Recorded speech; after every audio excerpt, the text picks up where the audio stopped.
It was a rainy night in early November when a quiet town in upstate New York became the setting of one of the most chilling cases that would remain unsolved for years. The air smelled of wet asphalt, the constant drumming of rain creating a lull that masked something far darker brewing beneath the surface.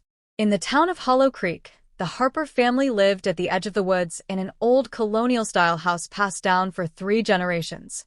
Margaret Harper, a 42-year-old single mother, worked as a registered nurse at the local hospital. She was known to be quiet, friendly, and fiercely protective of her only child, 16-year-old Emily Harper, a bright high school junior who loved literature and played the cello. On the night of November 6, 2011, Margaret returned home from the night shift around 3:30 a.m. It was an unusually foggy evening, and the drive from the hospital to her house, normally 15 minutes, took her nearly 40. She noticed something off the moment she pulled into the driveway. The porch light was off. Emily always kept it on for her, especially on rainy nights. Margaret's stomach dropped. She parked the car, leaving her keys in the ignition. The wind whistled through the trees as she made her way to the front door. When she reached for the doorknob, it turned without resistance. The door wasn't locked. Emily never forgot to lock the door. She stepped into the house. The scent of lavender from a recently burned candle still lingered in the air. The TV in the living room was on, playing static. Margaret called out for Emily, her voice cutting through the silence, but there was no answer. She walked upstairs, her footsteps muffled by the worn carpet. The door to Emily's bedroom was ajar. Margaret pushed it open slowly. The room was empty. Emily's phone was still on her bed, buzzing intermittently with text messages from friends. Her school bag leaned against the desk, untouched. Her cello sat beside the window, its strings glistening from the moisture in the air. Margaret ran back downstairs and called the police. By 5 a.m., Hollow Creek officers arrived. Detective Alan Whitaker led the search. He was a seasoned investigator in his early 50s, known for his meticulous nature and his unwillingness to accept coincidences. There were no signs of forced entry. No signs of struggle. Nothing had been stolen. Emily had simply vanished. The back door was locked from the inside. The windows were secure. Her last text message had been sent to her best friend, Jessica Monroe, at 9:47 p.m. It read, "I think someone is watching the house again." That line sent chills down Whitaker's spine. Jessica later told police that Emily had mentioned strange things happening over the past month.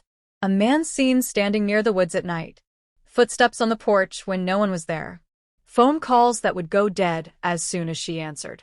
Emily told Jessica she felt like someone was watching her, but she didn't want to worry her mother, who was already overwhelmed with work. For 3 weeks, the town was on edge. Search parties combed the woods.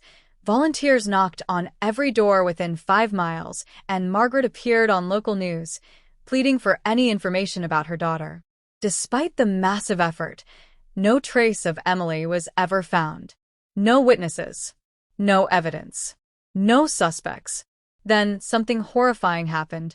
On December 2nd, nearly a month after Emily's disappearance, a local hunter named Rick Dalton discovered something deep in the forest, miles away from the Harper home. It was a small wooden box, carved crudely and partially buried under the wet leaves.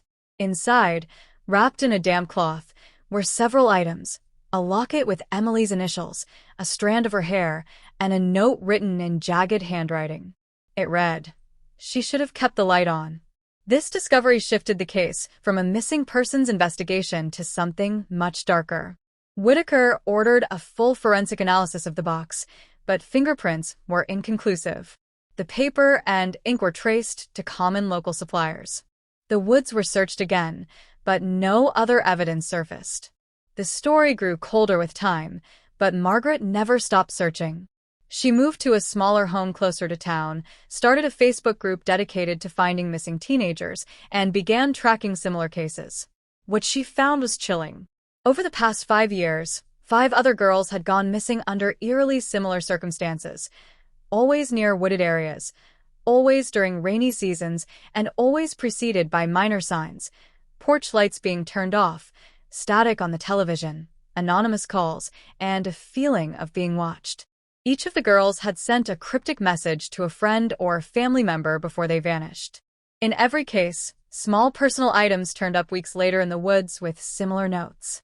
The FBI got involved after Margaret brought them her findings. A behavioral analyst named Agent Thomas Keller joined the investigation.